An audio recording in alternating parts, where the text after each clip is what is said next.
The wind rolled low across the Montana plains, bending the tall grass in silver waves beneath the setting sun. Caleb Turner stood near the corral fence, hat pulled low, watching the horizon as if he could measure time by the way the light settled over his land.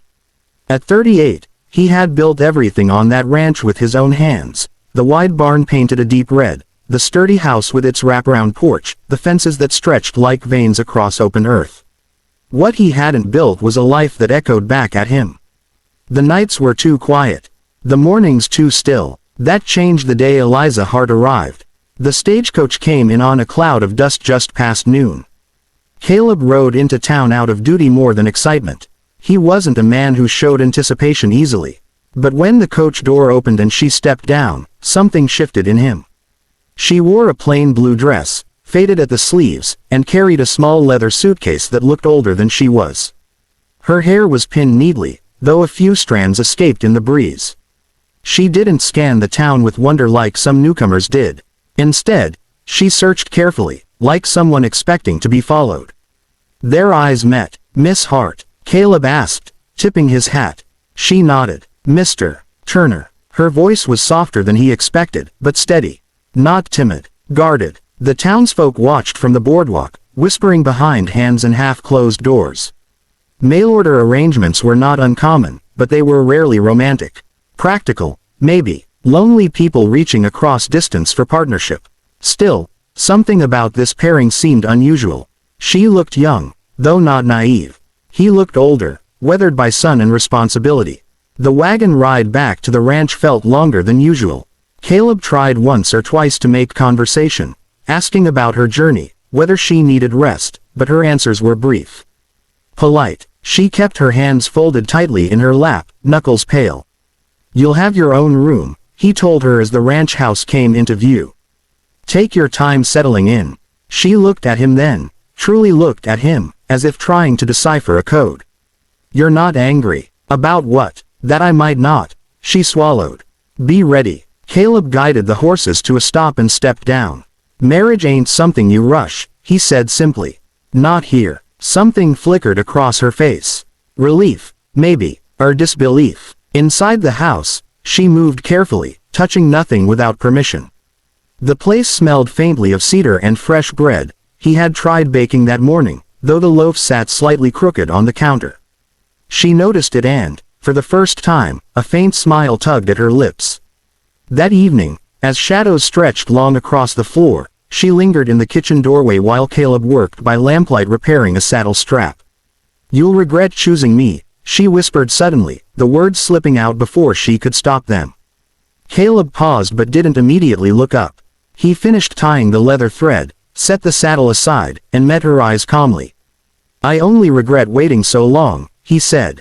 Her breath caught as if she had been struck, not by cruelty, but by something far more unfamiliar, kindness without expectation. The days that followed were slow and uncertain.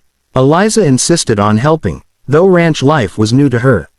She burned biscuits the first morning and apologized twice before Caleb could even taste them. "They're fine," he said, chewing through the charred edge without complaint.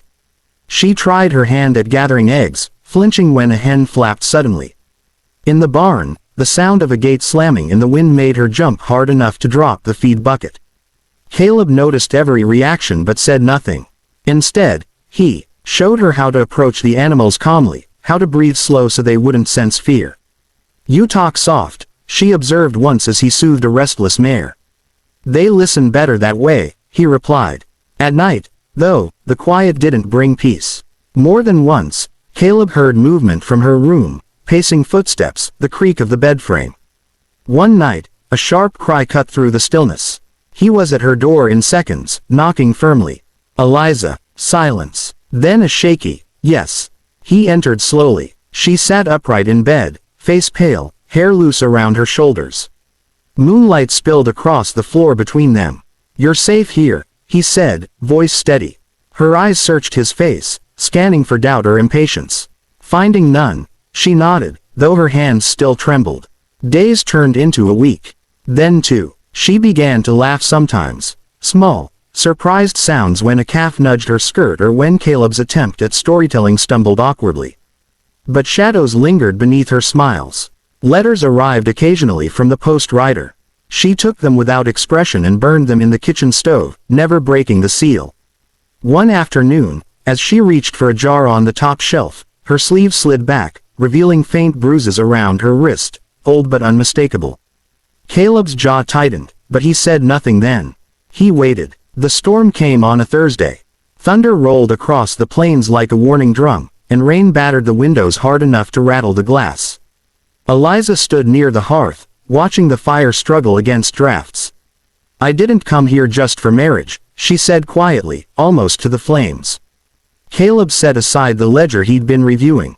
"Why did you come?" She hesitated, fingers twisting together. "I came to disappear." The words hung heavy between them. "From who?" he asked gently. Her eyes lifted to his, filled with something deeper than fear, exhaustion. "From a man who thinks I belong to him." The thunder cracked loudly overhead. "I was promised," she continued, voice shaking now. "Or that's what he tells people. Papers signed under pressure. Threats made behind closed doors. He said no one would believe me if I ran." Caleb stood slowly, the floorboards creaking under his weight. "And you believed him?" "I didn't know what else to believe." He stepped closer but left space between them. "You belong to no one but yourself," he said firmly. Tears welled in her eyes then, not dramatic, but quiet and unstoppable. She covered her mouth as if ashamed of them. "I don't want to bring trouble to your door," she whispered. Caleb shook his head. "This ranch has seen drought, fire, and worse. It'll survive trouble." Outside, lightning split the sky, illuminating the fields in sharp white flashes. Inside, something steadier began to grow. Not romance yet, not fully trust, but an understanding.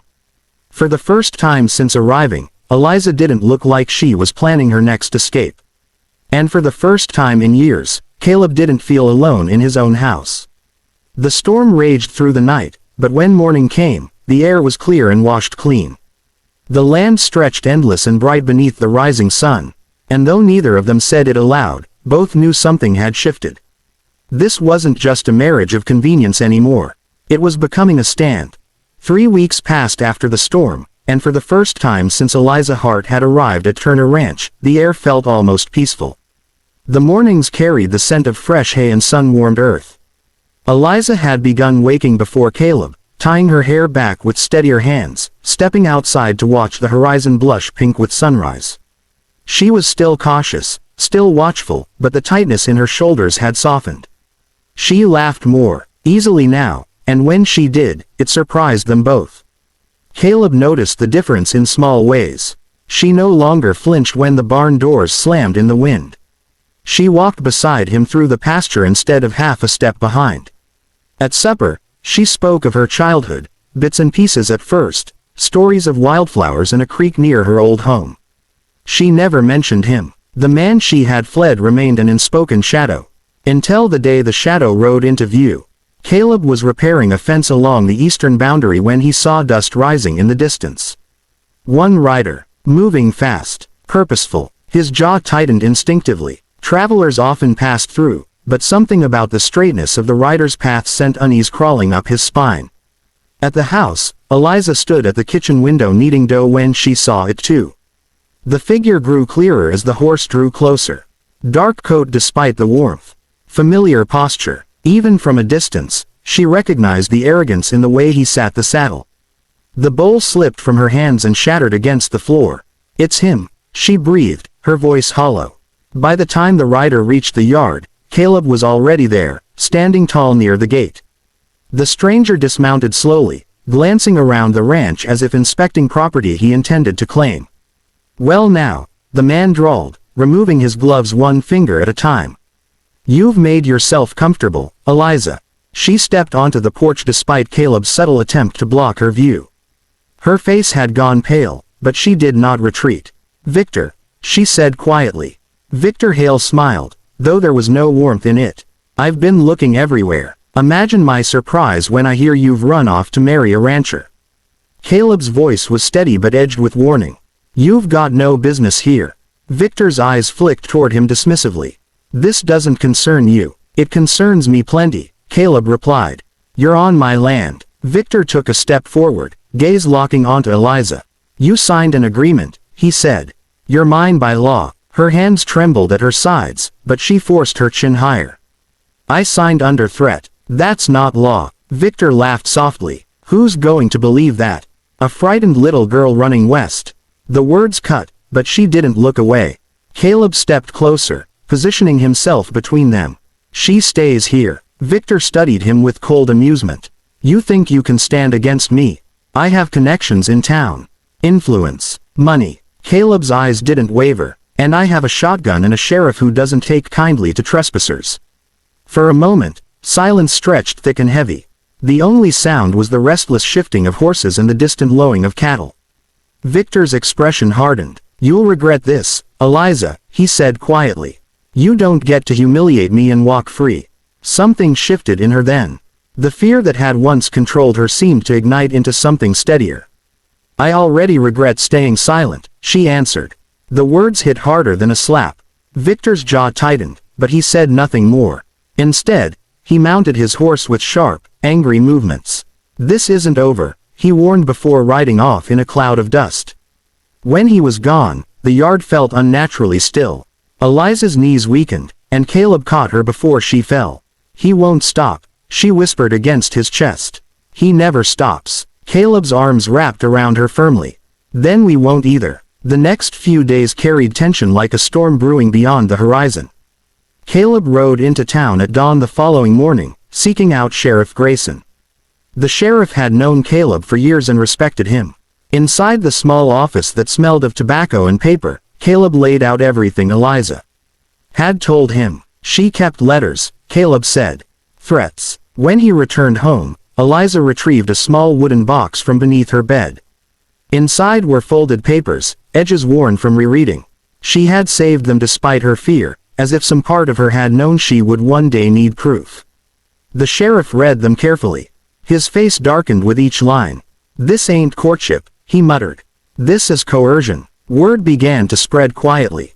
Another woman in town admitted Victor had pressured her once, years ago. Then another. What had once seemed like charm now looked more like a pattern. Victor returned exactly 1 week later, this time riding beside a lawyer from town, papers in hand. He wore confidence like armor. But he hadn't expected the sheriff to be waiting at the property line. You're done here, Hale, the sheriff said firmly. These claims of yours don't hold water. And if I hear one more complaint, I'll bring charges. Victor's composure cracked for the first time. You're taking her word over mine. I'm taking evidence over arrogance, the sheriff replied. Eliza stood on the porch beside Caleb, her back straight despite the pounding of her heart. Victor looked at her one last time, anger burning in his eyes. You think this makes you strong? He spat. She met his gaze steadily. No, surviving you did. For a long moment, it seemed he might argue further. But pride warred with practicality, and finally he turned his horse away. This time, he did not threaten to return. When the dust settled and the sheriff rode off, a strange quiet filled the ranch. It wasn't the fragile silence of fear anymore. It felt earned. Eliza exhaled slowly, as if she had been holding her breath for months. Caleb reached for her hand. You stood your ground. I was tired of running, she admitted. That evening, they sat on the porch as the sky turned violet and stars began to scatter overhead. The air felt lighter, cooler. Free. I meant what I said before, she murmured. You might regret choosing me. Trouble follows me. Caleb looked out over his land. The fences, the barn, the wide open fields glowing under moonlight. Trouble don't scare me, he said quietly. Loneliness did. Her fingers tightened around his. For the first time, the future didn't feel like something she had to escape. It felt like something she could build. The prairie wind swept gently across the land, no longer carrying threats or whispers. Only possibility. And this time, when Eliza leaned her head against Caleb's shoulder, she did so without fear of being claimed. She had chosen, and he had chosen back.